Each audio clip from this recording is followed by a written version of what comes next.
सो thermodynamics इस particular chapter पर हम लोग अपनी बात कंटिन्यू कर रहे थे। प्रीवियस लेक्चर तक अ, हमने फर्स्ट लॉ ऑफ थर्मोडायनेमिक्स को कंसिडर करते हुए कुछ न्यूमेरिकल्स किए हैं। अब जैसे प्लानिंग में था अपने के आज के लेक्चर पे हम थर्मोडायनेमिक प्रोसेसेस इस पर्टिकुलर टॉपिक से अपने डिस्कशन को कंटिन्यू करें। तो hopefully we are just going to start with that. So let's continue thermodynamic process. सबसे पहले तो ये बात समझना जरूरी है कि ये थर्मोडायनेमिक प्रोसेसेस या थर्मोडायनेमिक प्रोसेस का क्या मतलब है, किस चीज को हम थर्मोडायनेमिक प्रोसेस कहेंगे। बहुत ही इजी और सिंपल सा डेफिनेशन है। कोई भी एक process of any type, any given condition in which if two or more than two thermodynamic variables are changed, then such a process will be called as thermodynamic process. किसी भी तरीके का process, ठीक है, किसी भी वैरायटी ऑफ कंडीशन में जिसमें दो या दो से ज्यादा थर्मोडायनेमिक वेरिएबल्स, थर्मोडायनेमिक वेरिएबल्स मतलब pressure, temperature, volume, composition, heat, internal energy, work done, ये सारे एस्पेक्ट अगर ये चेंज हो जाते हैं तो उस प्रोसेस को, उस सिचुएशन को, उस कंडीशन को हम थर्मोडायनेमिक प्रोसेस कॉल करेंगे। अब पर्टिकुलरली कहा जाए थर्मोडायनेमिक प्रोसेस में मतलब हम प्रेशर, वॉल्यूम, टेम्परेचर को रेफर करते हुए बात करते हैं। ओके, बहुत सारी वैरायटी ऑफ थर्मोडायनेमिक प्रोसेस हमारे सामने आ सकते हैं, अलग अलग अलग। अब हम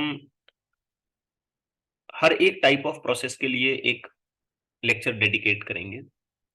एक लेक्चर में हर एक टाइप ऑफ प्रोसेस को डिटेल में एक एक करके हम ऐसा समझने की कोशिश करेंगे। आज मैं आपके सामने कोई डायरेक्ट थर्मोडायनेमिक प्रोसेस से बात अपनी शुरू नहीं करूंगा, बल्कि थोड़ा सा जनरलाइज्ड तरीके से मैं अपनी बात को शुरू करना चाहता हूं। तो इस सीरीज ऑफ लेक्चर में जो सबसे पहली चीज हम लोग हैंडल करना चाहते हैं या समझना चाहते हैं वो है रिवर्सिबल एंड इरिवर्सिबल प्रोसेसेस। ठीक है, ये कोई लेबल नहीं है ऐसा डायरेक्ट कि भाई ये एक particular type of thermodynamic process हो गया, आइसोथर्मल हो गया जैसे फॉर एग्जांपल, या डियाबेटिक हो गया फॉर एग्जांपल, या आइसोबारिक हो गया, आइसोकोरिक हो गया एंड सो ऑन। ऐसा नहीं, ये जनरलाइजेशन है। Reversible process and irreversible process, छोटा सा डिस्कशन करते हैं। सबसे पहले देखिए, रिवर्सिबल प्रोसेस का मतलब ये होता है कि जिस किसी इनिशियल कंडीशन में या जिस किसी इनिशियल कंडीशन से हम शुरू करते हैं प्रोसेस को एंड तक ले जाना, और जिन जिन पैरामीटर्स को टच करते हुए हम प्रोसेस को एंड तक ले जाते हैं, रिटर्न भी उन्हीं पैरामीटर्स को टच करते हुए, उन्हीं कंडीशंस को रीगेन करते हुए वापस इनिशियल पोजीशन पे आ जाना। तो जैसे गए थे एग्जैक्टली उसी पाथ पर अगर हम वापस आ जाते हैं, एग्जैक्टली उन्हीं हालात को फॉलो करते हुए, एग्जैक्टली उन्हीं वेरिएबल्स को फॉलो करते हुए, एग्जैक्टली उन्हीं वेरिएबल को रिवर्स ऑर्डर में चेंज करते हुए जैसे गए थे वैसे अगर हम वापस आ जाते हैं, तो ऐसे प्रोसेस को हम कॉल करते हैं reversible process. Okay, but keep in mind कि रिवर्सिबल प्रोसेस की जब हम बात करते हैं तो हमको ये याद रखना चाहिए कि जो चेंजेस डायरेक्ट जाते वक्त हुए थे, एग्जैक्टली वही चेंजेस रिवर्स ऑर्डर में होने चाहिए वापस आते वक्त। कोई उसमें दूसरा वैरायटी नहीं चलेगा। ठीक, डायरेक्ट जाते वक्त जितना जितना प्रेशर जिस जिस तरीके से चेंज हुआ, जितना जितना वॉल्यूम जिस जिस तरीके से चेंज हुआ, जितना जितना टेम्परेचर जिस जिस तरीके से चेंज हुआ, जितनी जितनी हीट जिस जिस जिस तरीके से एब्जॉर्ब हुई या इमिट हुई, जितनी जितना वर्क डन, जितनी जितनी इंटरनल एनर्जी जिस जिस तरीके से चेंज हुई, एग्जैक्टली वैसे ही आपको वापस आना है, वही सारे ऑर्डर पे फॉलो करते हुए। तो हम इसे रिवर्सिबल प्रोसेस कहेंगे। जैसे फॉर एग्जाम्पल, आप किशोर के किनारे पर वॉकिंग कर रहे हैं और आप चलते जा रहे हैं, आपके फुट स्टेप्स पड़ रहे हैं। अब आप क्या करते हैं, किसी डेस्टिनेशन पे, किसी पॉइंट पे पहुंचने के बाद वापस पलटते हैं और एग्जैक्टली वहीं वहीं आप अपना पैर देते आते हैं जहां जहां जाते वक्त आपने पैर दिया था, वापस अपनी ओरिजिनल पोजीशन में आ जाते हैं। बट एग्जैक्टली उन्हीं उन्हीं स्टेप्स पे आपको पैर देना है जो जाते जाते आपने किया था। तो ये रिवर्सिबल कहलाएगा। एक भी हालत जरा भी नहीं बदलनी चाहिए, जाते समय और आते समय। बात समझ आई आपको? तो इस चीज को हम कहते हैं reversible process. Are you getting the point? Yes sir. Reversible process ये बस सपना है, थ्योरेटिकल है, प्रैक्टिकली ये पॉसिबल नहीं है। ओके, प्रैक्टिकली ऐसा करना, बहुत ज्यादा ऑप्टिमिज्म के साथ अगर हम बोलें तो हम ये कहेंगे, उम्मीद के साथ अगर हम बोलेंगे भाई अगर करना ही है अपने को, तो ये बहुत बहुत ज्यादा मुश्किल है। इतनी आसानी से ये नहीं हो सकता, क्योंकि आपको पूरी तरीके से कंट्रोल्ड एनवायरनमेंट में हर उस चीज को मॉनिटर करते हुए वापस आना होगा जैसे आप गए। ठीक है? और हमारे पास इतना कंट्रोल नहीं है। कोई भी चीज अपने हिसाब से, अपने तरीके से बिहेव करती है। हर एक पैरामीटर को हम अपने कंट्रोल में नहीं रख सकते। कुछ तो ऐसी बातें होंगी जो अनकंट्रोल्ड तरीके से होंगी, जिसे हम मैनेज नहीं कर सकते। तो ऑब्वियस बात है, हम जिन फैक्टर्स को कंसिडर करते हुए आगे गए थे, उन्हीं फैक्टर को कंसिडर करते हुए हम एग्जैक्ट हालत में वापस नहीं आ सकते। बट हावेवर, हम थियोरेटिकली इस बात को जरूर पढ़ेंगे कि भाई इस चीज को हम कहते हैं रिवर्सिबल प्रोसेस। ठीक है? सबसे बड़ी जो यहाँ पर रिक्वायरमेंट ये है कि अगर हम वाकई कोई रिवर्सिबल प्रोसेस करवाना चाहते हैं तो उसकी क्या कंडीशन हो सकती है, उसके लिए क्या पॉसिबिलिटीज हमको मैनेज करनी पड़े। तो सबसे पहली बात तो यह है कि किसी भी किस्म का loss, resistance, dissipation of energy, नुकसान हमारा नहीं होना चाहिए। जाते समय अगर हमारा कुछ नुकसान हो गया मान लो, तो आते समय उसकी भरपाई हम कहां से करेंगे? नहीं कर सकते। अब वो नुकसान किसी भी शक्ल में हो सकता है, energy, work done, internal energy के हिसाब से बोलें, प्रेशर के चेंज के हिसाब से बोलें, वॉल्यूम, टेम्परेचर, ठीक है, या हीट के हिसाब से बोलें, कुछ भी। तो जर्रा बराबर का भी कोई डेसिपेशन यहाँ पे अलाउड नहीं होगा। अब आप ही बताएं, ऐसा पॉसिबल ही नहीं है। अगर हम कोई प्रोसेस फॉलो करते हैं तो उसमें कुछ चांसेस होते हैं कि थोड़ा बहुत नुकसान हो जाए, थोड़ा बहुत लॉस हो जाए, थोड़ा बहुत रेजिस्टेंस आ जाए, थोड़ा बहुत फ्रिक्शन आ जाए, थोड़ी बहुत विस्कोसिटी आ जाए। कुछ भी बोले आप, कोई भी रीजन क्रिएट हो सकता है, कोई भी फिजिकल पैरामीटर हमको धोखा दे सकता है। तो अगर हम वाकई ऐसा करना चाहते हैं तो पूरी तरीके से ये डेसिपेटिव जो फोर्सेस हैं, जो नुकसान पहुंचाने वाले फोर्सेस हैं, जो एनर्जी लॉस करने वाले फोर्सेस हैं, ठीक है, ये पूरा पूरा कंप्लीट एब्सेंस होनी चाहिए। दूसरी बात, अगर हम वाकई कोई रिवर्सिबल प्रोसेस कराना चाहते हैं ना, तो हमको हर चीज पूरी तरीके से अपने काबू में रखनी पड़ेगी। और ऐसा करना उसी वक्त मुमकिन है जब हम बहुत स्लो आगे चलें। इतना स्लो कि इनफाइनाइटली स्लो, मानो जैसे आगे जा ही नहीं रहे आप। अब ये तो नामुमकिन बात हो जाती है, लेकिन फिर भी उम्मीद करते हैं कि भाई अगर हमको रिवर्सिबल प्रोसेस कराना ही है तो वो प्रोसेस कभी भी फास्ट नहीं हो सकता, क्योंकि फास्ट जब चीजें चल रही हैं तो उसमें बहुत सारे अनकंट्रोल्ड पैरामीटर हमारे सामने आएंगे। और स्लो अगर है तो हम उम्मीद तो कर सकते हैं भाई, कोशिश तो कर सकते हैं कि भाई धीमे जा रहे हैं तो सारी चीजों को बैलेंस करते हुए हम धीरे धीरे धीरे धीरे लेके चले। जैसे फॉर एग्जाम्पल, एक पानी से भरा हुआ कटोरा मैंने आपके हाथ में दे दिया, बाउल आपके हाथ में दे दिया, पानी से भरा हुआ, और अब पूरा लबालब भरा हुआ है, पूरा फुल। और आपको बोल रहा हूं मैं कि भाई आप 50 कदम आगे चलें, पानी गिरना नहीं चाहिए। ठीक है, नुकसान नहीं होना चाहिए, आप ऐसे सोचें पानी गिरने का मतलब है, कोई डेसिपेशन नहीं होना चाहिए। तो जाहिर बात है, आप अगर थोड़ा भी मेंटल कैपेसिटी रखते हैं तो आप स्लो जाएंगे, फास्ट नहीं जाएंगे। आ रही है ना बात समझ? यस।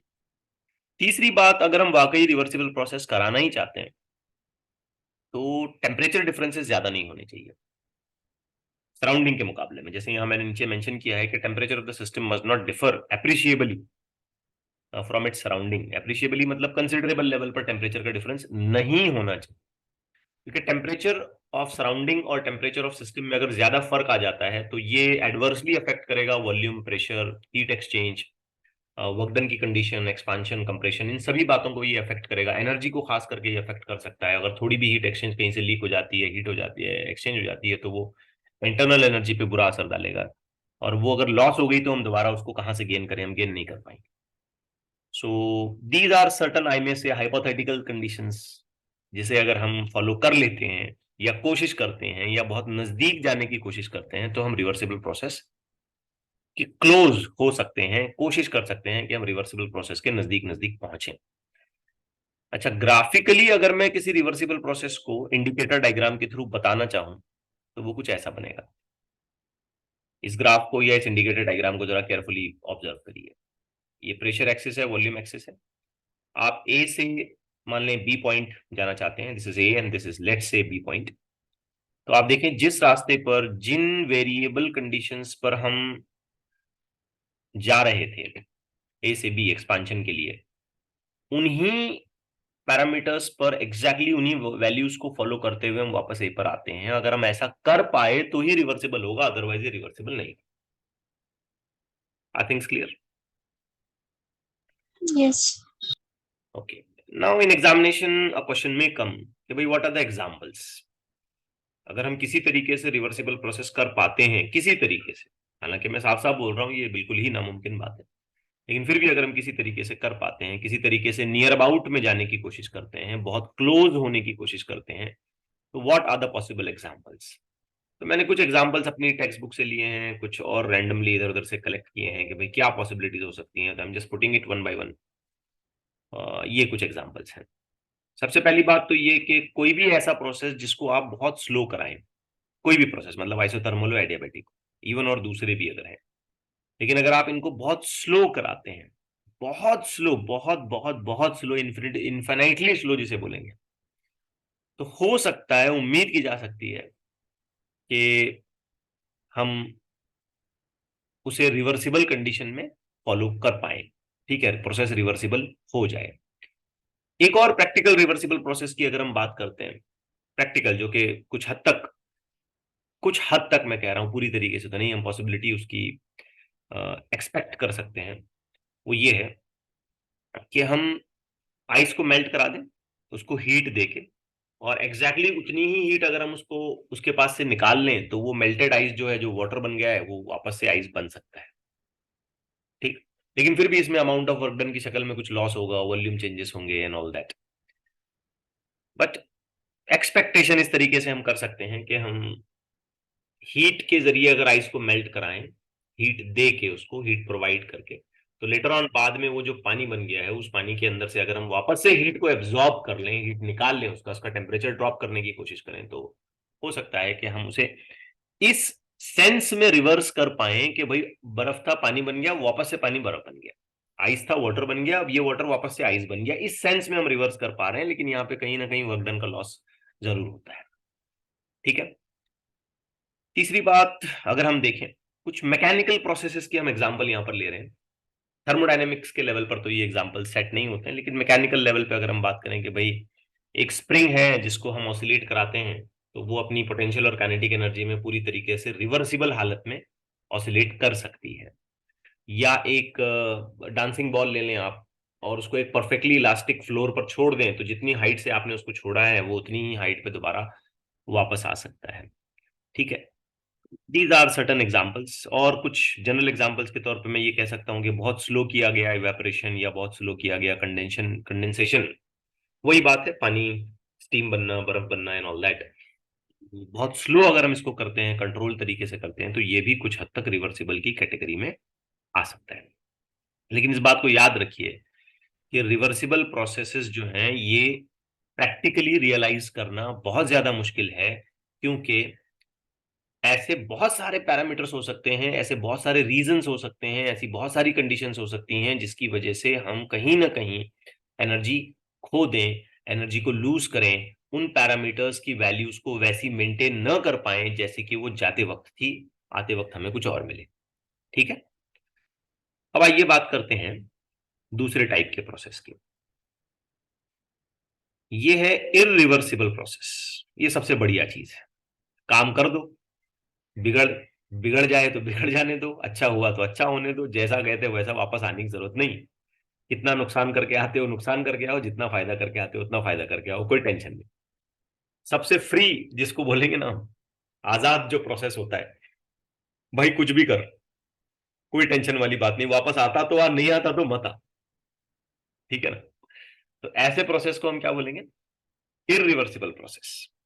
अच्छा, एक गलत फहमी हमारी यहाँ पे क्या होती है कि इरिवर्सिबल प्रोसेस में हम इनिशियल स्टेट को नहीं पहुंचते हैं। ऐसा नहीं है, हम इनिशियल स्टेट को पहुंच सकते हैं, लेकिन हमारा नुकसान होगा या हमारा फायदा होगा। फर्क कहां है पता है? फर्क इस बात में नहीं है कि हम इनिशियल से फाइनल गए और फाइनल से वापस इनिशियल आए, इस बात में फर्क नहीं है। फर्क इस बात में है कि जैसे गए थे वैसे नहीं आएंगे। बात समझ आ रही है? बात समझ आ रही है? यस। जैसे गए थे एग्जैक्टली उन्हीं फुटप्रिंट्स पर वापस आए, उन्हीं पैरामीटर्स को कैरी करते हुए वापस आए, तो ऐसे प्रोसेस को क्या बोलेंगे हम? रिवर्सिबल। रिवर्सिबल। अब इरिवर्सिबल ये नाम सुनते ही हमारे जहन में क्या आता है कि हम वापस नहीं आने वाले हैं। हमारे जहन में ऐसा बैठेगा कि हम वापस नहीं आने वाले हैं। हाँ, ये भी एक पॉसिबिलिटी हो सकती है कि भाई हम इनिशियल स्टेट पे न लौटें। This is also one of the possibility. But the second possibility is that के we come back to the initial position, however with the different, following the different parameters, following the different process, following the different path, having certain losses of energy, having certain conditions in which we are not moving exactly, not coming back exactly as we have moved on, जैसे गए थे वैसे वापस नहीं आ रहे। ये भी एक पॉसिबिलिटी ऑफ इरिवर्सिबल प्रोसेस हो सकता है।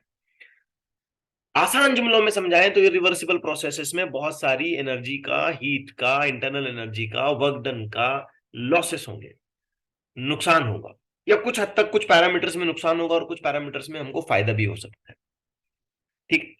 और सभी तरीके के जो प्रैक्टिकल प्रोसेसेस होते हैं, जो आमतौर पर हम लेबोरेटरीज में करते हैं या आमतौर पर जो नेचर में नेचुरली एग्जिस्ट करते हैं, होते रहते हैं, वो सारे प्रोसेसेस जो है ना, आमतौर पर देखा जाए तो वो इरिवर्सिबल होते हैं।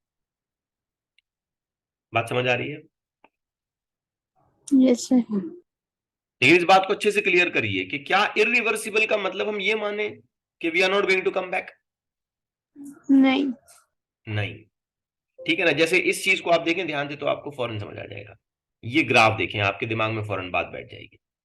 तो हम ए से निकले, बी पर गए, लेकिन जब बी से दोबारा हम वापस ए पे आ रहे थे ना, तो हमने ये वाला प्रोसेस इस तरीके से फॉलो नहीं किया जैसे हम गए थे, हम अलग रास्ते से वापस आ गए। ठीक है ना? While coming back, we had some different values of pressure, we have some different values of volume, we have some different values of temperature, we may have some different values of work done, we may have some different values of so and so, so and so, so and so. But we came back. So that may be irreversible process. That may be considered as irreversible process. और एक possibility ये भी है कि हम वापस आ ही ना पाए, वापस आ ही ना पाए। ये भी एक पॉसिबिलिटी है। I'll give some examples, तो दोनों चीजें आपके सामने क्लियर होंगी। अब कॉजेस क्या हैं, इरिवर्सिबिलिटी क्यों होती है? ठीक है ना? क्यों ऐसा पॉसिबल नहीं है कि हम ठीक से रिवर्स हो पाए? तो बड़े सिंपल से दो रीजन है इसके। नंबर एक जो रीजन है ना, वो डेसिपेशन है, मतलब एनर्जी लॉसेस। यहां मैंने इसको नंबर 2 पे लिखा है, एनी हाउ, डेसिपेशन है। और दूसरा ये है कि इक्विलिब्रियम का मेंटेन न हो पाना। कुछ ऐसी चीजें जिसको हम दोबारा गेन ही नहीं कर सकते, जैसे कि एक बॉम्ब एक्सप्लोड हो गया।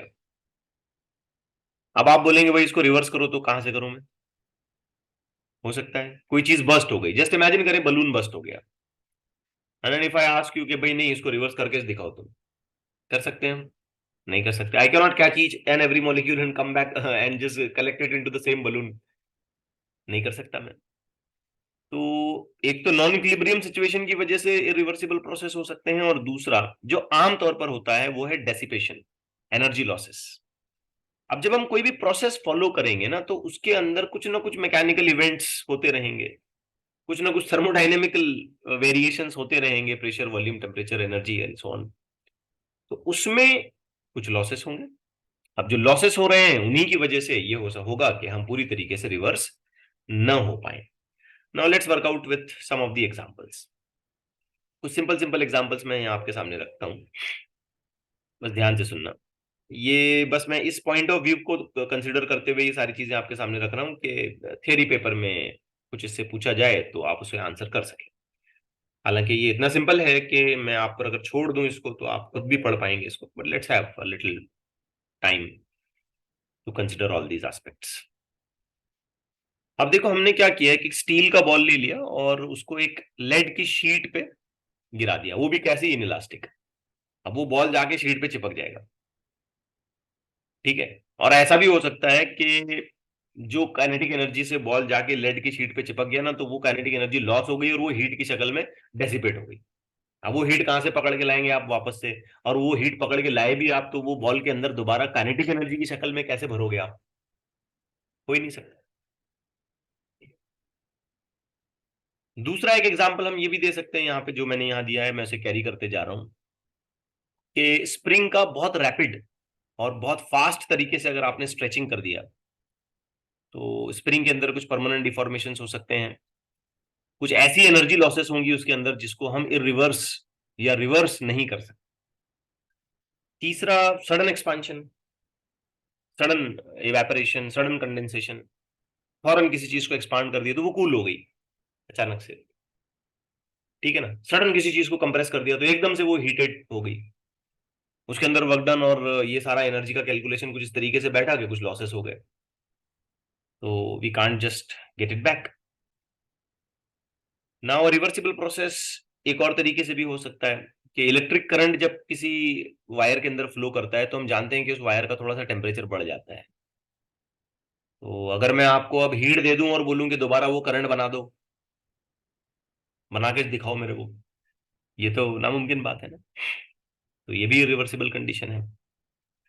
किसी दो बॉडीज के बीच में अगर हीट का ट्रांसफर हो गया, अब हो गया तो हो गया, खत्म हो गई बात, आप उसको दोबारा ऐसा झगड़ा करके नहीं बैठेंगे कि तूने मेरी हीट लिया, दे दे मुझे वापस।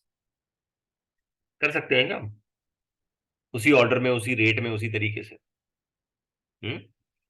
नहीं कर सकते। So there are several examples, बहुत सारे फनी एग्जांपल्स भी इसमें बुक्स में आपको लिखे हुए मिलेंगे। ऐसी ऐसी बातें कर दूं जो रिवर्स नहीं की जा सकती, है ना। बात समझ आ रही है? तो हम उसे इरिवर्सिबल प्रोसेस की कैटेगरी में रखते हैं। मैं बस यहाँ पे ये कहूंगा कि आप इसे कुछ इस तरीके से याद रखें कि irreversible processes are the mostly practical processes जो हमारे अक्रॉस होते रहते हैं, जिसमें कुछ एनर्जी लॉसेस होती हैं, कुछ ऐसी कंडीशंस उसके अंदर आ जाती हैं जिनको रीगेन नहीं किया जा सकता, जो बस खत्म हो गई तो खत्म ही हो गई। दूसरा, इरिवर्सिबल का मतलब ये बिल्कुल नहीं मानना है कि हम इनिशियल पे वापस नहीं आएंगे। हम इनिशियल पे वापस आ सकते हैं, लेकिन हमारे इनिशियल पोजीशन पे, इनिशियल स्टेट में वापस आते आते कुछ वेरिएशंस ऐसे होंगे जिनको हम ट्रैक नहीं कर सकते या जिनको हम रीगेन नहीं कर सकते, ठीक है। तो इसे हम कहेंगे इरिवर्सिबल प्रोसेस। और जनरल रिवर्सिबल प्रोसेस की जब हम बात करते हैं तो वो तो बिल्कुल सिंपल है, जैसे गए थे वैसे वापस आ जाओ, बट हावेवर वो प्रैक्टिकली पॉसिबल नहीं है। अब आइए और कुछ जनरल टाइप ऑफ प्रोसेस जो थर्मोडायनेमिक्स में अक्सर यूज किए जाते हैं, इस पर भी थोड़ी सी बात करते हैं। रिवर्सिबल इरिवर्सिबल के बाद अक्सर हमको सुनने मिलेगा साइक्लिक और नॉन साइक्लिक प्रोसेस, ठीक है, cyclic and non cyclic. Cyclic process ऐसा प्रोसेस होगा जो अपनी इनिशियल स्टेट पर वापस आएगा। इनिशियल स्टेट पर, याद रखना, फॉलोइंग द सेम पाथ मैं नहीं बोल रहा हूं। अब हो सकता है कि आप ऐसे भी बोल देंगे भाई following the same path, okay, आप ऐसे बोल सकते हो, फॉलोइंग द सेम पाथ भी आप बोल सकते हो, लेकिन कंडीशन सिर्फ इतनी है कि आपको इनिशियल स्टेट पे वापस आना है। बहुत सारे चेंजेस होंगे, एक के बाद एक के बाद एक के बाद कुछ भी कुछ भी कुछ भी कुछ भी चेंजेस होते जाएंगे होते जाएंगे होते जाएंगे, लेकिन eight the end of the story आप देखोगे कि जहां से निकले थे वहीं वापस आ गए, दैट्स इट। तो वो साइक्लिक हो जाएगा। Series of changes will return the system back to its initial thermodynamic state. और नॉन साइक्लिक में ऐसा नहीं होगा, आप इनिशियल स्टेट पे वापस नहीं आओगे, तो नॉन साइक्लिक कहलाएगा। अब साइक्लिक के बारे में एक बड़ी इंपॉर्टेंट बात यह है कि साइक्लिक के केस में इंटरनल एनर्जी का चेंज हमेशा जीरो होता है। इसे दिमाग में अच्छे से बिठा दें आप। क्यों जीरो होगा? तो आपको याद है कि इंटरनल एनर्जी जो होती है ना, ये एक पॉइंट फंक्शन होता है, याद है आपको ये बात? Yes. हाँ, स्टेट फंक्शन होता है, ये पॉइंट फंक्शन होता है। मतलब आप जहां से निकले अगर आप वहीं पे वापस आ रहे हो तो आपकी इंटरनल एनर्जी कंसिडरेशन में तो कोई फर्क ही नहीं पड़ा, तो कुछ चेंज ही नहीं हुआ। हालांकि जाते जाते कुछ चेंज हो जाएगा, आते आते कुछ वापस से चेंज हो जाएगा, कुछ खोया कुछ पाया, और बाकी सब जैसा था वैसा हो गया eight the end of the day. तो साइक्लिक प्रोसेस की सबसे खास बात यह है ना कि जहां कहीं साइक्लिक प्रोसेस दिखा, किसी भी तरीके का हो, कितना भी खतरनाक हो, क्लोज लूप दिखा, कि सबसे पहले दिमाग में घंटी बजना चाहिए कि यहाँ पे इंटरनल एनर्जी जीरो होने वाली है, इंटरनल एनर्जी का चेंज जीरो होने वाला है, सॉरी, इंटरनल एनर्जी में कोई बदलाव होगा ही नहीं यहाँ पे। ठीक है ना। जैसे अब मैं किसी भी तरीके के साइक्लिक प्रोसेस को यहाँ पे बना दूं, एज एन एग्जांपल मैं कुछ आपके सामने रख रहा हूँ, जैसे ये ऐसा ट्रायंगल बना दिया आपने साइक्लिक प्रोसेस के नाम पे, आपने सर्कल बना दिया साइक्लिक प्रोसेस के नाम पे, आपने ऐसा ट्रायंगल बना दिया साइक्लिक प्रोसेस के नाम पे, आपने ये ऐसा यूं बना दिया, ये ऐसे जा रहे हो फिर ऐसे जा रहे हो फिर ऐसे जा रहे हो फिर वापस यहाँ पे आ रहे हो, ये सब पीवी ग्राफ है। तो बस घूम फिर के वापस आ जाओ, शेप कैसा भी हो, कितने भी नमूने का हो, कुछ भी हो, क्या फर्क नहीं पड़ता उससे। ठीक है। तो फंडामेंटली क्या याद रखना है कि आप इनिशियल स्टेट में वापस आते हो, थर्मोडायनेमिक स्टेट चेंज नहीं होती है eight the and, therefore internal energy में कोई चेंज नहीं होगा। हाँ ये जरूर होगा कि यहाँ पे वर्क डन होगा, ये भी होगा कि यहाँ पे हीट का एक्सचेंज होगा, लेकिन सारी कहानी में बेसिक बात ये होगी कि इंटरनल एनर्जी में कोई चेंज नहीं हो। अब आपको ये तो पता ही है कि इंटरनल एनर्जी बेसिकली आइडेंटिफाई की जाती है on the basis of temperature. तो at the end of the day आई में से जब प्रोसेस पूरा हो गया है तो टेम्परेचर में भी कोई चेंज नहीं होगा। हाँ, प्रोसेस फॉलो करते करते होगा जरूर, लेकिन जब आप वापस से उसी हालत में उसी स्टेट पर जहां से निकले थे लौट के बुद्धू घर को वापस आए, तो इंटरनल एनर्जी में चेंज नहीं होगा, टेम्परेचर में भी चेंज नहीं होगा। ठीक है। और टेम्परेचर में चेंज इसलिए नहीं होगा क्योंकि इंटरनल एनर्जी में चेंज हम एक्सपेक्ट कर रहे हैं जीरो। समझे ना बात? कैसा? yes, अब फर्स्ट लॉ ऑफ थर्मोडायनेमिक्स लगा दो। अब फर्स्ट लॉ ऑफ थर्मोडायनेमिक्स में तो ये बात बिल्कुल क्लियरली विजिबल हो जाएगी आपको कि इंटरनल एनर्जी का फैक्टर गायब, जीरो। अब जैसे ही ये फैक्टर जीरो है तो हम बिल्कुल अच्छे से क्लेम करेंगे कि भाई जो भी हीट है वो सारी वर्क डन में है, या ऐसे बोल दीजिए कि जो भी वर्क डन है थ्योरेटिकली वो सारा का सारा हीट में है। तो जितनी हीट दी उतना काम हुआ है, जितना काम किया उतनी हीट मिली या दी, वट एवर यू से। समझ आ रही है आपको? कैसा नो? yes, sir. अब साइक्लिक प्रोसेस में जब हम वर्क डन निकालते हैं तो उसमें एक बेसिक फंडामेंटल बात याद रखनी है, हालांकि मैं इस पर ऑलरेडी बात कर चुका हूं इससे पहले, बट फिर भी चलिए। जब हम बेसिक वर्क डन निकालते हैं साइक्लिक प्रोसेसेस में तो हम इसको दो तरीके से देखते हैं कि जो जिस किसी तरीके का साइक्लिक प्रोसेस हुआ होगा वो क्लॉकवाइज हो रहा है या एंटी क्लॉकवाइज हो रहा है। अगर वो क्लॉकवाइज चला तो वर्क डन पॉजिटिव हो जाएगा। और मैं अक्सर बोलता हूं ना एरिया अंडर कर्व, तो यहां अंडर कर्व की बजाय क्या बोलोगे आप? अंदर, एरिया अंदर कर्व। तो जो भी कर्व है ना उसके अंदर वाला एरिया वर्क डन होगा। याद रखें, ये एक फनी तरीका है और मैंने इससे पहले भी आपको ये बताया है। तो जब अगर हम एंटी क्लॉकवाइज प्रोसेस फॉलो करेंगे तो will say that the work done is negative, और जब हम clockwise work done process follow करेंगे चाहे जैसा भी हो तो वी विल से दैट के इसका वर्क डन पॉजिटिव होगा। अब एक चीज मैं समझना चाहता हूं कि यार ऐसे कैसे हुआ, ये एरिया अंदर कर्व वाला मामला क्या है, क्यों आया ये? तो एक छोटा सा मैं इसका एक्सप्लेनेशन तैयार करने की कोशिश करता हूं। लेट्स से कि जो प्रोसेस है ना ऐसे कुछ एग्जीक्यूट हो गया है। थोड़ा सा ध्यान से समझे, मैं स्टेप बाय स्टेप आपके सामने रखता हूँ। कुछ ऐसे हुआ फिर ऐसे हुआ फिर ऐसे और फिर ऐसे हुआ। तो हम पहले चले ए से बी, बी से फिर हम सी चले और सी से फिर हम डी, और डी से वापस जो है ना हम आ गए ए पर। And of course this has to be taken as the pressure volume curve. ठीक है ना। So now in this case अगर मैं वर्क डन निकालना चाहता हूं तो मुझे हर एक प्रोसेस के बारे में सोचना पड़ेगा वैसे देखा जाए तो पहले मैं ए बी प्रोसेस के बारे में सोचता हूं। तो बच्चों जब मैं ए बी प्रोसेस के बारे में सोचूंगा ना, बड़ा ध्यान से देखना, तो वर्क डन अंडर कर्व निकालने के चक्कर में मैं ये पूरा नीचे तक का एरिया ले लूंगा। बात आ रही है बेटा समझ में? तो ये मैंने पूरा नीचे तक का एरिया लिया, बाकी को इग्नोर करो आप थोड़ी देर के लिए, खाली ए बी पकड़ो। अच्छा बीसी में कोई वर्क डन नहीं होगा, बीसी क्योंकि कांस्टेंट वॉल्यूम, कांस्टेंट वॉल्यूम है, तो बीसी में कोई वर्क डन नहीं हुआ। लेकिन जब मैं सीए का वर्क डन निकालूंगा, सीए का, तो सीए का वर्क डन निकालते वक्त ना मैं सीए कर्व के नीचे का एरिया लूंगा, मतलब ये वाला एरिया लूंगा, ये वाला, ये जिसको मैं अभी ग्रीन कर रहा हूं ना ये वाला लूंगा। ठीक है। और डीए के प्रोसेस में फिर कोई वर्क डन नहीं होगा क्योंकि ये भी कांस्टेंट वॉल्यूम है। तो दो जगह वर्क डन हुआ, एक एबी में और एक सीडी में। अब मुझे तो टोटल प्रोसेस का वर्क डन निकालना है, तो एबी का वर्क डन एक्सपांशन है, पॉजिटिव है। ठीक है। यस, और सीडी का वर्क डन कंप्रेशन है, नेगेटिव है। अब सोचो टोटल वर्क डन कैसे निकलेगा। तो अगर मैथमेटिकली मैं एक इक्वेशन बनाता हूं तो टोटल वर्क डन ऐसे निकलेगा, work done during A B plus work done during B C plus work done during C D plus work done during D A. ये होना चाहिए मेरा टोटल वर्क डन। लेकिन इसमें से बीसी का वर्क डन हो गया 0 और इसमें से डीए का वर्क डन हो गया 0, क्योंकि ये दोनों कैसे हैं, कांस्टेंट वॉल्यूम। अब बचा क्या, एबी का वर्क डन कैसा है, पॉजिटिव, और सीडी का वर्क डन कैसा है, नेगेटिव। नेगेटिव। तो इसका मतलब इन दोनों वर्क डन को हमको माइनस करना पड़ेगा। अब सोचो, ये येलो वाला एरिया जो यहां तक था अपना पूरा, इसमें से ये ग्रीन शेड अगर मैं माइनस कर देता हूं तो क्या खाली ये इतना अंदर का येलो बच जाएगा? यस। तो ये इस वजह से हम कहते हैं कि एरिया अंडर कर्व।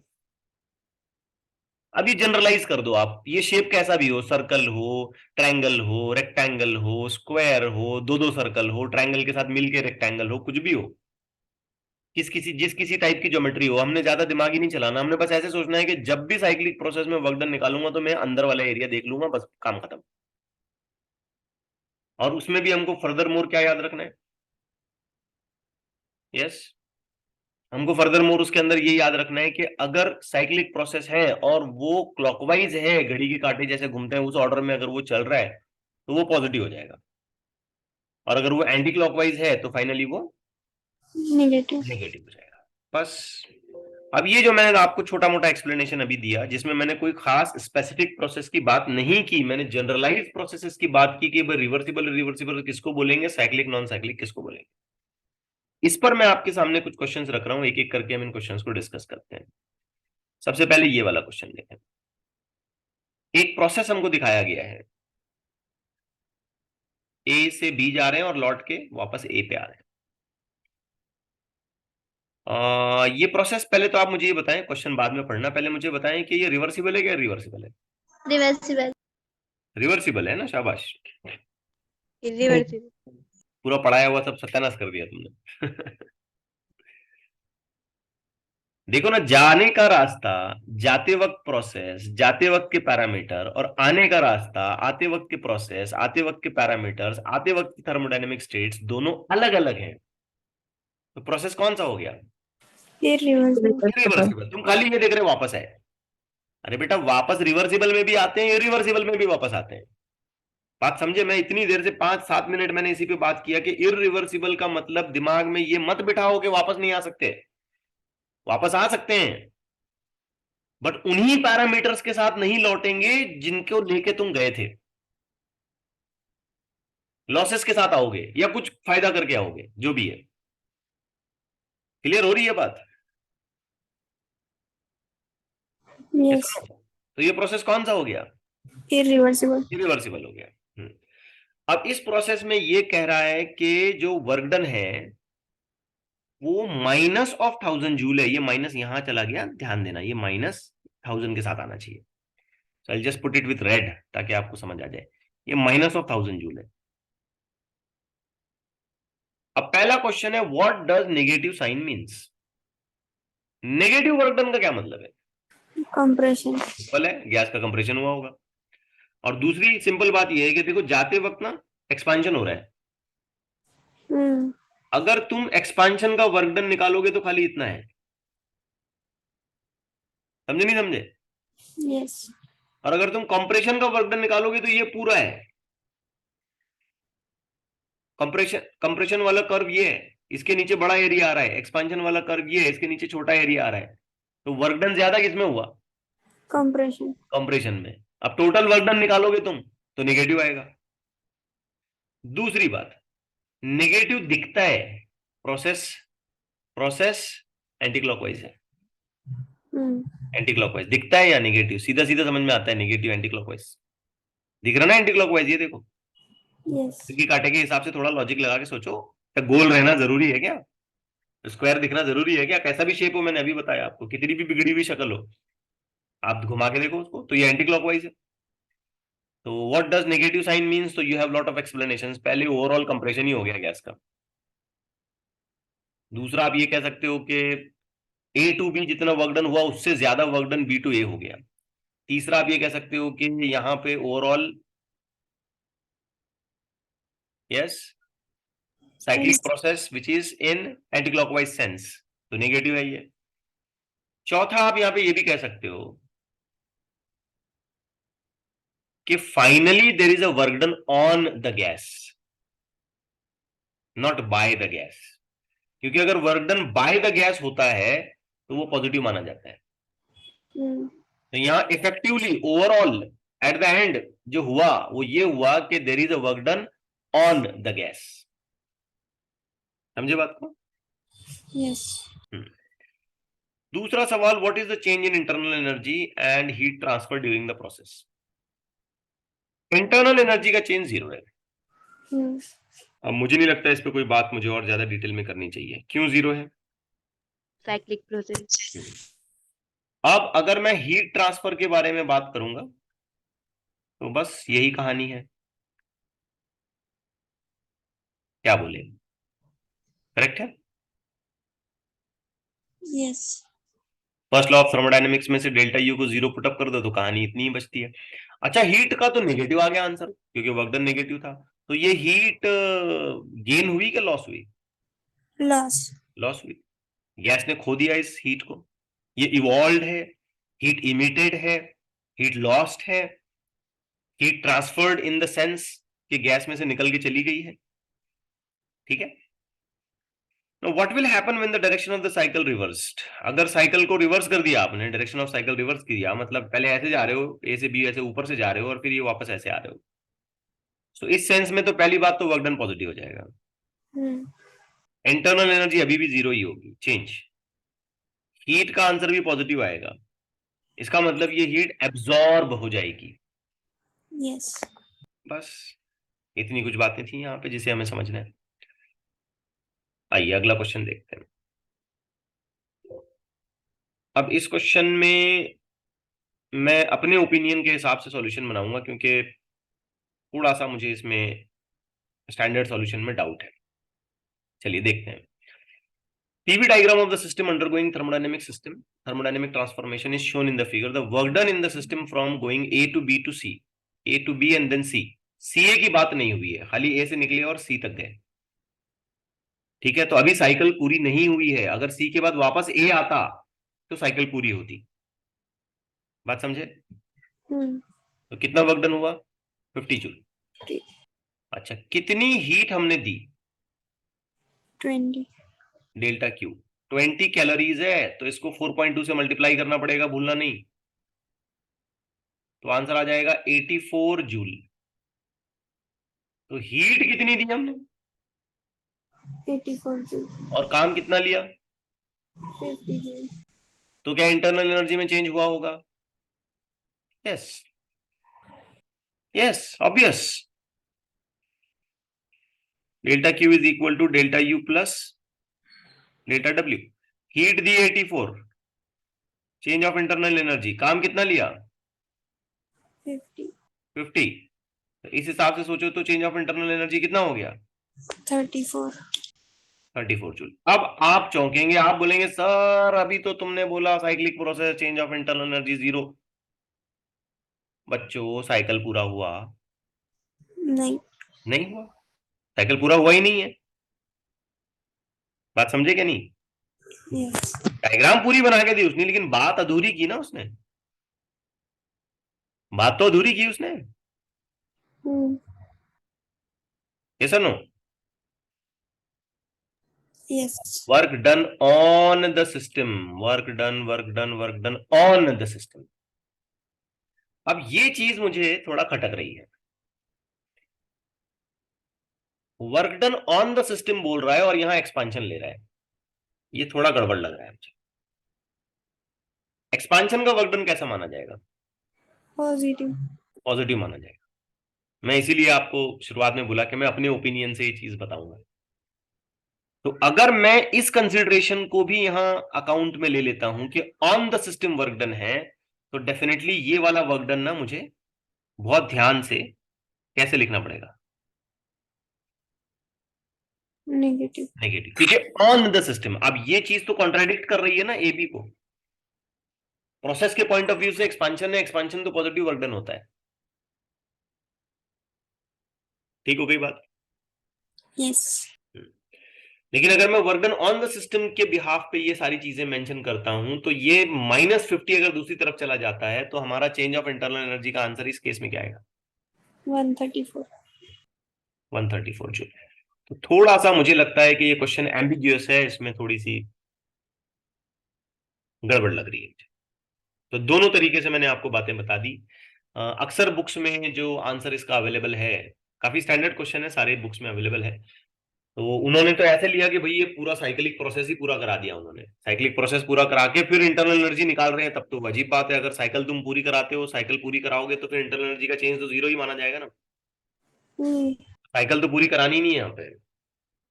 फिर उसके बाद work done on the system लिख रहे हो और फिर एक्सपांशन भी दिखा रहे हो। तो पता नहीं प्रोसेस किस तरीके से हुआ होगा, प्रोसेस की डिस्क्रिप्शन नहीं दी गई है ना। आइसोथर्मल है, एडियाबैटिक है, कौन सा टाइप है, क्या हिसाब से हम वर्क डन का कैलकुलेशन करें।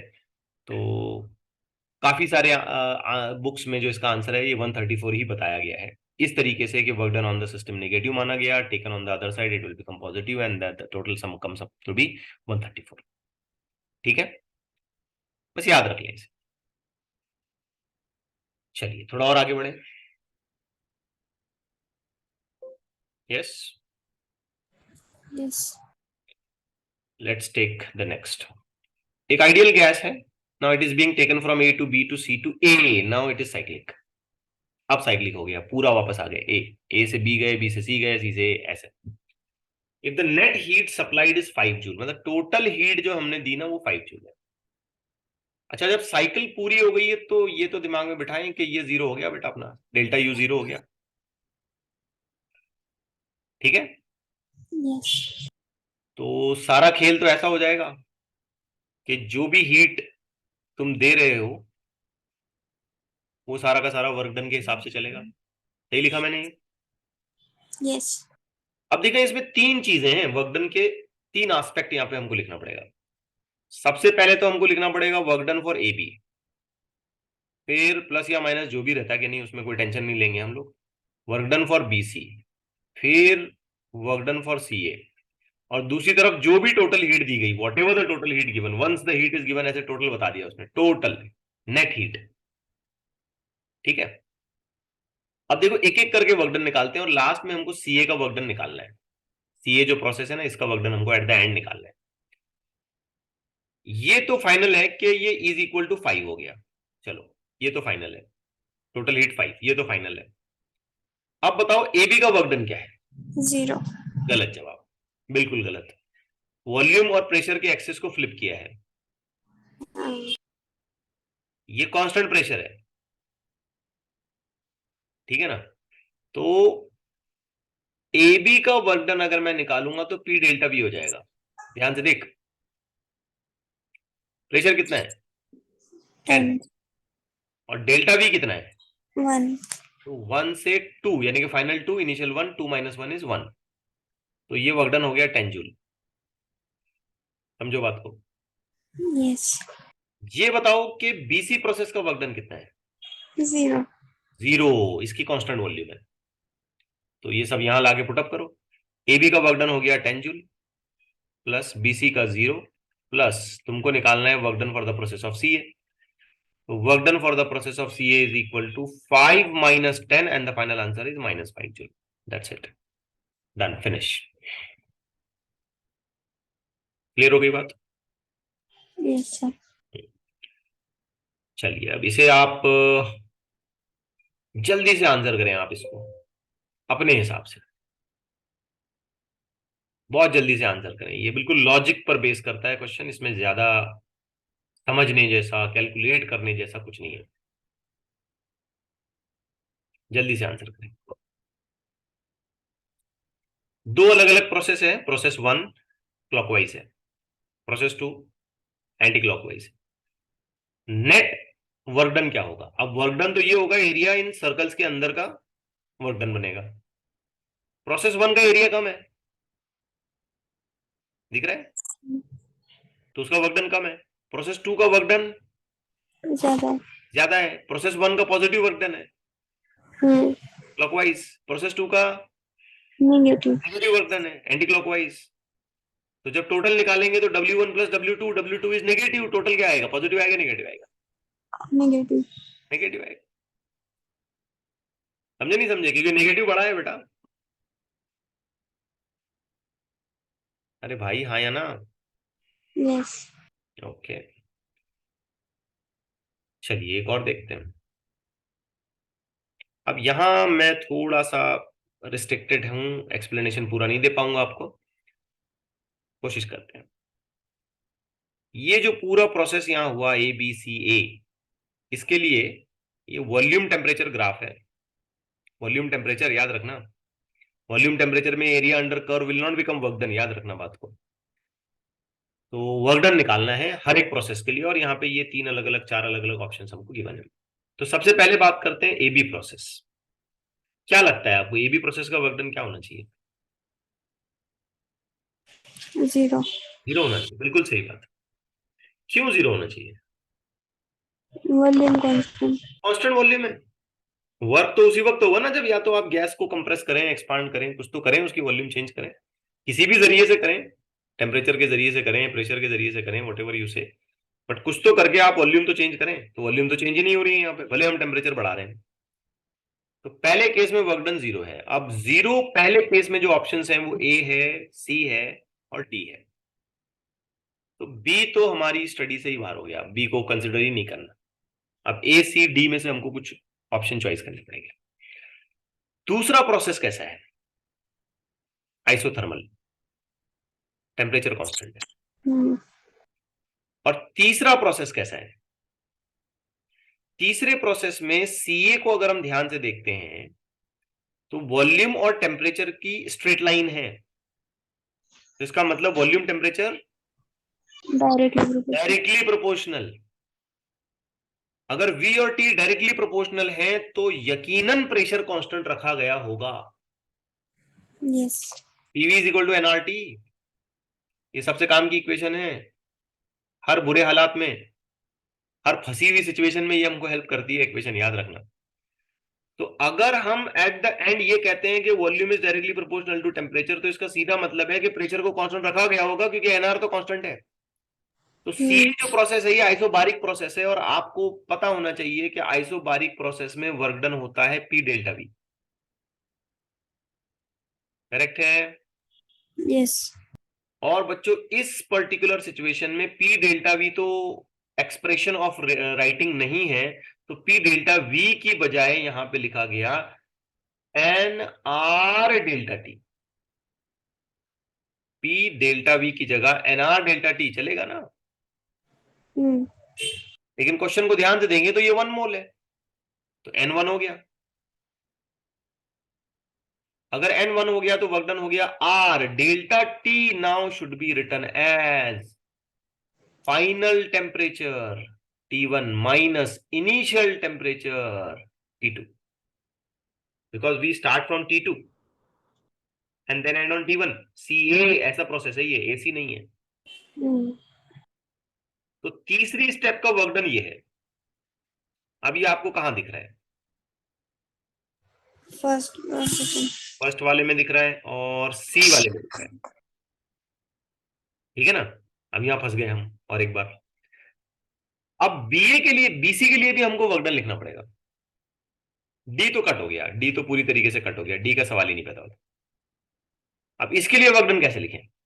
BC प्रोसेस के लिए तो आइसोथर्मल है, तो आइसोथर्मल प्रोसेस में वर्क डन इसी तरीके से लिखा जाता है, टेम्परेचर जहां से हम जिस टेम्परेचर पर हम लोग काम कर रहे हैं, ln of final volume upon initial volume. तो final volume upon initial volume ये कौन सी ऑप्शन में हमको दिख रहा है, A में या C में? सी में। C में दिख रहा है। तो मैं मतलब थोड़ा सा आप लोगों को ये कहूंगा कि इसका मैं डिटेल एक्सप्लेनेशन अभी इस वक्त आपको नहीं दे सकता, बिकॉज अभी हमने आइसोथर्मल प्रोसेस पढ़ा ही नहीं है। तो इस स्टेज पर बस इसे याद रखिए, लेटर ऑन आपको ये एग्जांपल काफी सिंपल लगेगा, क्योंकि ये फॉर्मेट आपको याद ही हो चुका होगा कि आइसोथर्मल प्रोसेस में ऐसे वर्क डन आता है। तो इस तरीके से ये तीनों वर्क डन आइडेंटिफाई किए जा सकते हैं। Let's move on with couple of more questions. एक बड़ा इंटरेस्टिंग सा क्वेश्चन आ रहा है, अपनी टेक्स्ट बुक में भी है ये, और रिसेंट एग्जामिनेशंस में भी इस तरीके के क्वेश्चन बहुत ज्यादा पूछे जा रहे हैं, नीट और जेईई में। हमको इन्होंने प्रेशर वॉल्यूम ग्राफ दिया है और ये बोल रहा है कि इसका करस्पॉन्डिंग प्रेशर टेम्परेचर ग्राफ क्या हो सकता है। तो प्रोसेस पहचान में आना चाहिए अपने। तो 1 बाय 1 करने का, डरने का नहीं। ए से बी जाओ। ए से बी, प्रेशर कैसा है constant, और वॉल्यूम क्या हो रही है। increase, तो हर वो ग्राफ जिसमें प्रेशर कांस्टेंट है वो हमारा आंसर हो सकता है। प्रेशर पहले ग्राफ में भी कांस्टेंट है, hmm, दूसरे में भी कांस्टेंट है, चौथे में कांस्टेंट है, सी में कांस्टेंट नहीं है। ये ए से बी में ऐसे प्रेशर बढ़ रहा है क्योंकि ए पर प्रेशर कम है और बी पर यहां इसने ज्यादा दिखाया। तो इसका सीधा मतलब है कि सी हमारे डिस्कशन से ही बाहर हो गया, सी पर अभी आना ही नहीं है आपने। अब किस पे आओगे आप, ए बी या डी पे। ठीक है, बात समझे। yes, अब ए बी डी में भी और थोड़ा तहकीक करते हैं। ए बी प्रोसेस में वॉल्यूम क्या हो रही है, increase, इंक्रीज हो रही है। तो आप आइडियल गैस इक्वेशन अपने दिमाग में रखो। प्रोसेस के नाम से अभी नहीं बताऊंगा मैं आपको, क्योंकि अभी पूरे डिटेल प्रोसेस आने हैं, तो मैं आपको आइडियल गैस की हेल्प से ये सारी चीजें समझाता हूं। बच्चों, अगर प्रेशर कांस्टेंट है तो क्या वॉल्यूम और टेम्परेचर डायरेक्टली प्रोपोर्शनल होंगे। yes, तो प्रेशर कांस्टेंट है, इसका मतलब volume is directly proportional to temperature. तो क्या वॉल्यूम बढ़ी तो टेम्परेचर भी बढ़ना चाहिए। hmm, अब बी ग्राफ को ध्यान से देखो, इसमें टेम्परेचर घट रहा है ए बी प्रोसेस में। yes, बी ए दिखा रहा है, ये ए बी नहीं दिखा रहा है, ये बी ए दिखा रहा है। आ रहा है ना बात समझ में। yes sir, तो इसका सीधा सा मतलब ये है कि क्या हमारा ऑप्शन किसी तरीके से यहां पर बी हो सकता है क्या। नहीं, नहीं हो सकता, पहले में ही दो रिजेक्ट हो गए, आगे चेक करने की जरूरत ही नहीं है। ये ए बी दिखा रहा है बराबर से और ये भी ए बी दिखा रहा है बराबर से। इसमें भी प्रेशर को कांस्टेंट रखा है, इसमें भी प्रेशर को कांस्टेंट रखा है, इसमें भी टेम्परेचर बढ़ रहा है करस्पॉन्डिंगली, देखो आप, और इसमें भी टेम्परेचर बढ़ रहा है। चलो अब दूसरा चेक पॉइंट करते हैं। बीसी लेने की बजाय सीडी ले लेते हैं, सीडी, सीडी ले लेते हैं। सीडी कैसा प्रोसेस है, constant value, इसमें वॉल्यूम कांस्टेंट है। अगर इस इक्वेशन को फॉलो करता हूं और वॉल्यूम को कांस्टेंट रखता हूं और प्रेशर गिराता हूं, तो टेम्परेचर का क्या होना चाहिए, decrease, डिक्रीज होना चाहिए। तो यहां तो प्रेशर गिर नहीं रहा है, सॉरी बीसी में, नहीं नहीं मैंने सीडी लिया ना, सीडी में तो प्रेशर कांस्टेंट दिखाया है इसने। hmm, और यहां देखो सीडी प्रोसेस में सी पर प्रेशर और डी पर प्रेशर कम है। अगर वॉल्यूम को कांस्टेंट रखा जाता है तो सीधी सीधी बात हमको ये समझ में आएगी कि pressure is directly proportional to temperature, अगर वॉल्यूम कांस्टेंट रखे। तो सीडी प्रोसेस में प्रेशर ड्रॉप हो रहा है, इसलिए टेम्परेचर भी ड्रॉप होना चाहिए। ये रहा, प्रेशर भी ड्रॉप हुआ और टेम्परेचर भी ड्रॉप हुआ, सीडी प्रोसेस। तो ए बी और सी डी को ही देख के हमको ये समझ में आया कि इसका पीवी ग्राफ रिजेंबल करता है ये वाले पीटी ग्राफ के साथ। क्या कहते हो, yes, क्योंकि बाकी सब तो रिजेक्ट हो गए ना। समझे नहीं समझे, क्या और एक्सप्लेनेशन की जरूरत है इसमें।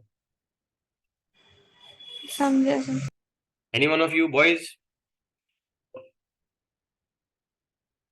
देखो कंफ्यूज नहीं होना, लॉजिक लगा के चलना है सब आपने। बात बात में तो ये और आसान हो जाएगा, क्योंकि हम पूरे थर्मोडायनेमिक प्रोसेस जब सीखेंगे तो हम डायरेक्ट देख के भी समझ पाएंगे कि कौन सा प्रोसेस क्या है।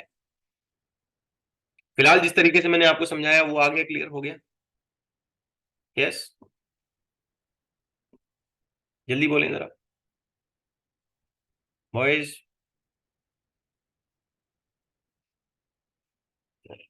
रिकॉर्ड हो रहा है भाई, इतना टाइम मत लगाओ आप। यस, क्लियर हुआ नहीं हुआ।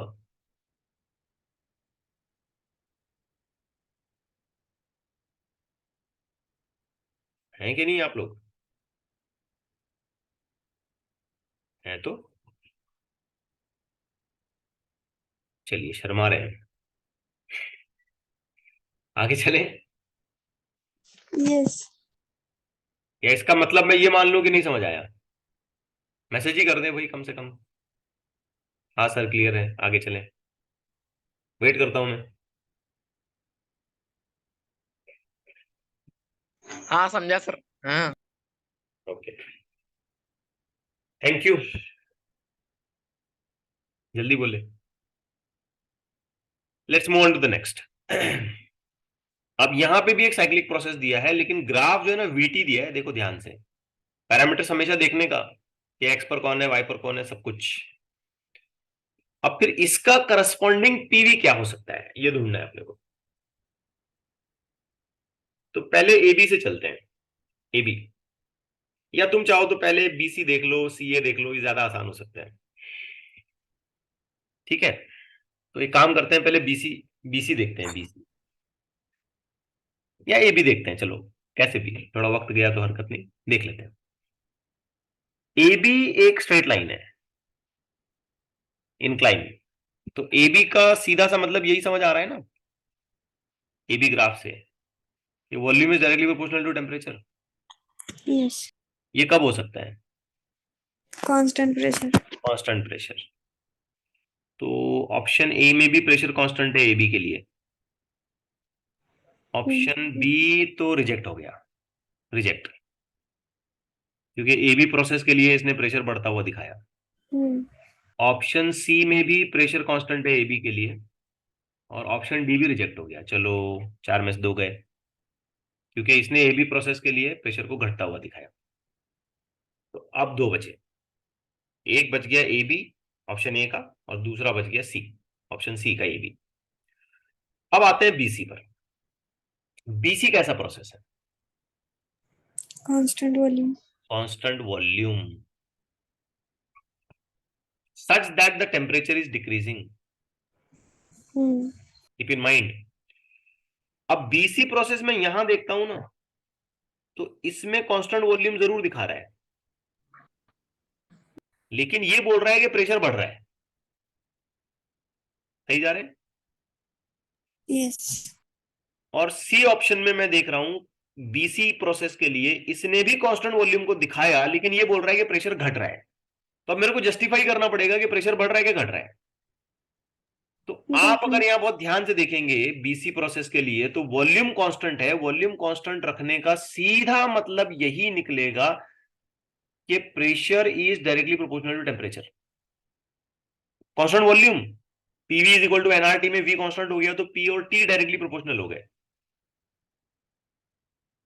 सही जा रहे हैं? Yes. तो यहां तो टेम्परेचर घट रहा है बीसी प्रोसेस में, बी से सी जा रहे हैं तो टेम्परेचर तो घट रहा है। इसका सीधा मतलब है कि प्रेशर भी Decrease. डिक्रीज होना चाहिए, घटना चाहिए। लेकिन ए ऑप्शन में बीसी प्रोसेस प्रेशर को बढ़ता हुआ दिखा रहा है, ये Hmm. ऑप्शन रिजेक्ट हो गया। इसका सीधा मतलब क्या है? सी आना चाहिए। C. अब और थोड़ा और कंफर्म करते हैं। सीए, सीए पे हमने क्या बोला? Temperature constant. Temperature constant. बच्चों जब टेम्परेचर कांस्टेंट हो जाता है तो pressure is inversely proportional to volume हो जाता है। ये तो बेसिकली बॉयल्स लॉ है ना। Yes. और कांस्टेंट टेम्परेचर के लिए pressure inversely proportional to volume, तो ये स्ट्रेट लाइन नहीं आएगा, ये इसी तरीके का नेचर आएगा इसका। Hmm. तो सी ऑप्शन मैच हो गया यहाँ पे। तो ये कुछ सैंपल क्वेश्चंस थे। आज जितना हमने डिस्कस किया इसमें हमने किसी स्पेसिफिक थर्मोडायनेमिक प्रोसेस पर बात नहीं की, एक जनरलाइजेशन बनाने की कोशिश की कि भाई रिवर्सिबल इरिवर्सिबल क्या होता है, और साइक्लिक और नॉन साइक्लिक क्या होता है, और इससे रिलेटेड मैंने कुछ रिलेटेड क्वेश्चंस लेने की कोशिश की है, नियर अबाउट्स में क्वेश्चन लेने की कोशिश की है। स्पेसिफिक प्रोसेस पर अभी तक मैंने कोई बात नहीं की। अगली क्लासेस में इंशाल्लाह हम स्पेसिफिक प्रोसेस पर बात करेंगे। एक डाउट मेरे मन में अभी भी खटक रहा है कि आपको ये बात समझी कि नहीं समझी पता नहीं, क्या हम इरिवर्सिबल प्रोसेस में अपनी इनिशियल स्टेट पर वापस आ सकते हैं? Yes. सोचकर बोले। Yes, sir. अभी भी किसी ने नो बोला था। इरिवर्सिबल का ये आपके दिमाग में पता नहीं केमिस्ट्री वालों ने भर दिया क्या, मालूम नहीं मेरे को, कि हम इनिशियल हालत में वापस नहीं आते। ऐसा नहीं है, आप इनिशियल हालत में वापस आ सकते हो, बट क्या होगा